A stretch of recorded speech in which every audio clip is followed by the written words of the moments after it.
Sur cette vidéo durant laquelle je vais vous présenter Blue. Blue, c'est vraiment le centre de pilotage, le dashboard de l'écosystème Kujira. Vous allez y retrouver plein d'informations et d'ailleurs plein de vidéos qui sont des sous-parties importantes qui découlent de cet environnement. Donc, la première des choses, une fois que vous êtes connecté avec votre wallet sur cette interface, vous avez accès à différentes informations. La première partie, c'est que vous avez ici notamment l'indication du token avec lequel vous allez payer vos frais. Si vous avez plusieurs tokens, vous allez avoir la liste et en fait, cette petite icône vous indique quelle monnaie est utilisée pour payer les frais des différentes transactions qui sont faites sur la blockchain Kujira. Vous pouvez le changer en fait. Si vous avez de l'AXL USDC, vous allez pouvoir sélectionner de l'AXL USDC pour garder vos Kuji. Ici, vous avez des indicateurs qui concernent les différents éléments que vous avez stackés. Alors moi, là, il me dit que j'ai 0 token stacké. Il y a une petite icône qui s'éclaire si vous dépassez les 500, si vous en avez 5000 ou 50 000. C'est juste des badges, en fait, qui vous récompensent. Il n'y a pas d'avantage particulier à en avoir plus, si ce n'est que la rémunération que vous allez pouvoir en tirer est plus importante, évidemment. Et puis, vous avez ici un petit menu qui vous permet de faire afficher les différentes autres sous-applications de l'écosystème pour lesquelles il y a déjà des vidéos qui existent. Donc, il y a Fin, effectivement, l'exchange décentralisé. On a Orca qui permet de générer les liquidations et puis il y aura sans doute d'autres à l'avenir qui seront ici également. Alors pour ce dashboard, qu'est-ce qu'on a ici? On a d'abord un petit peu d'éléments sur la blockchain en elle-même et du moins les tokens. Donc on a le prix du token, on a la valeur de tous les tokens une fois qu'ils seront libérés. Et puis la supply qui est liquide, c'est-à-dire celle qui est disponible. Et la PR, c'est-à-dire la rémunération qui est faite sur les gens qui stackent. On a ici d'ailleurs l'information, il y a 46 millions de tokens qui sont stackés et on en a donc 32 millions qui ne le sont pas. Et on a une total supply qui sera libérée au fur et à mesure du temps. On voit un peu la progression pour arriver à un total de 122 millions. Il y a une pool community. Il y a des tokens qui n'ont pas été migrés depuis la blockchain Luna. On a une partie qui est en vesting toujours. Il y a ceux qui sont en circulation finalement, ceux qui sont stackés. Et puis la community pool, si ma mémoire est bonne, elle sert à financer les projets en fait des autres blockchains qui vont venir s'installer. Donc en gros, à chaque fois qu'il y a un projet, par exemple comme Blackwell, comme Cadeau, ils peuvent demander un financement et c'est utilisé par la community pool. Donc il y a quand même pas mal d'argent dedans. Évidemment, c'est soumis à un vote de gouvernance qui permet de dire ok, est-ce que voilà, vous voulez que on investisse 20 000 $, enfin 19 500 $ dans le projet Calc pour les aider à être financés. En contrepartie de quoi leur projet va exister, va être hébergé sur cette blockchain. Et puis au-delà de ça, ils vont contribuer à générer des revenus pour lesquels on touchera une petite partie en tant que stacker. Stacker, c'est ici que ça se passe. Donc on a les différents éléments. Avec moi, j'ai un Kuji qui est stacké, qui était pour l'exemple. Là encore, il y a une vidéo qui est faite et qui est dédiée pour vous montrer comment le faire. Et puis vous avez ici d'autres éléments qui concernent votre wallet. Donc là dans mon wallet on voit le nombre de Kuji que j'ai à disposition, ceux qui sont stackés. C'est là aussi où je vais pouvoir demander les réclamer, mais aussi demander mes différentes récompenses. Alors là il n'y a pas grand chose parce que je viens de le faire, mais à terme en fait plus il y a des revenus qui viennent s'ajouter ici, plus je touche des revenus sur ces différents tokens, puisque chaque personne qui paye des frais en fait le fait dans les frais de l'opération. Par exemple, quand les gens vont venir minter de l'USK, il y aura des frais en USK.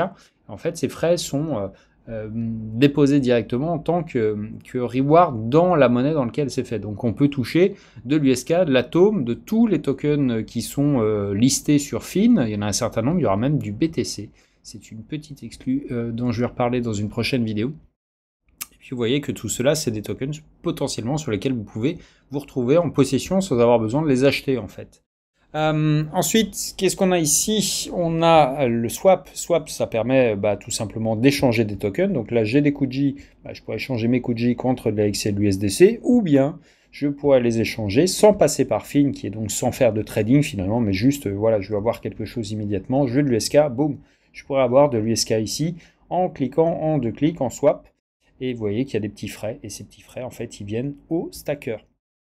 On a les bridges. Les bridges, c'est quoi? Ça va vous permettre de faire naviguer des tokens vers une autre blockchain. Donc concrètement, ici, je vais faire... alors là, je ne pourrais pas le faire parce que Kujira, c'est un token natif.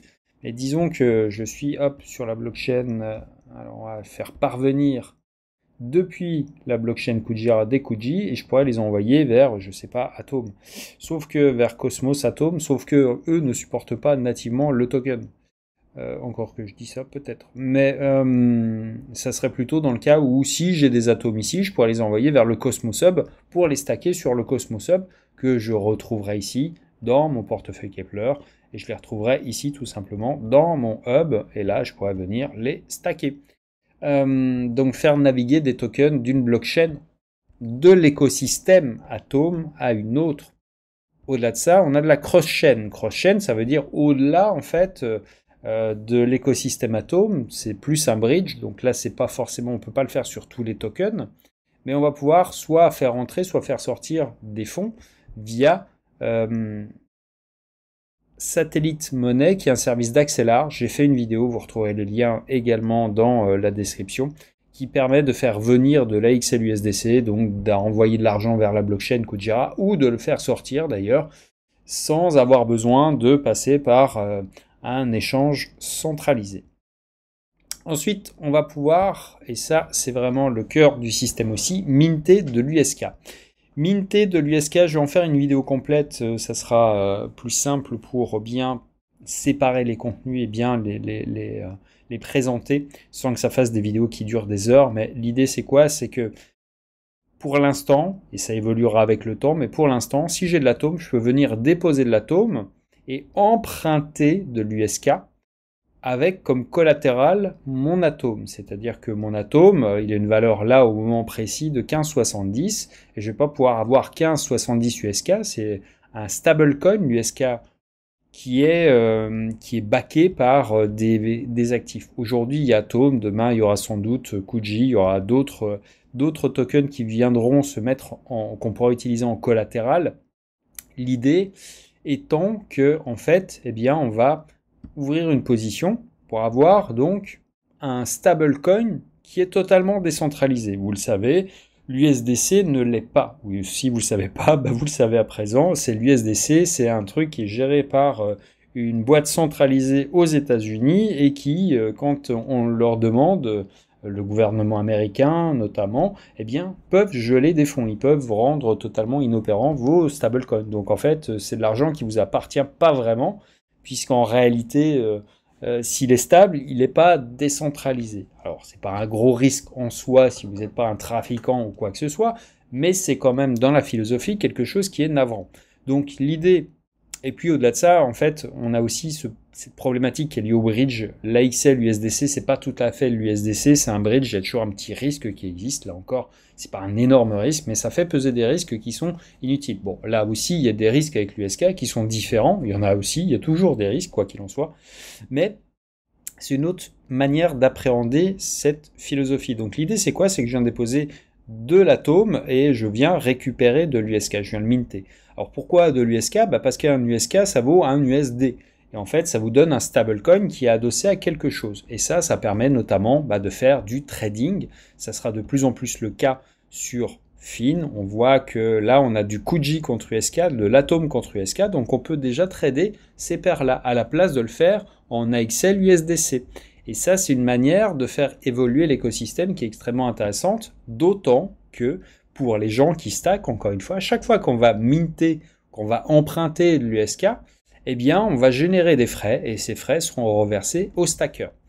Le pendant, en fait, de l'USK, c'est de se dire, ok, mais si j'emprunte, par exemple, je mets un atome, je vais pouvoir emprunter, vous voyez qu'en fait, je peux minter jusqu'à un certain point des USK, mais je ne peux pas le faire d'une manière qui est totalement illimitée. C'est-à-dire que si je mets une valeur de 15,70, on ne va pas me donner 15,70, on va me donner 60% en fait du truc. C'est-à-dire, si je dépose 15,70, j'aurai le droit d'emprunter 10.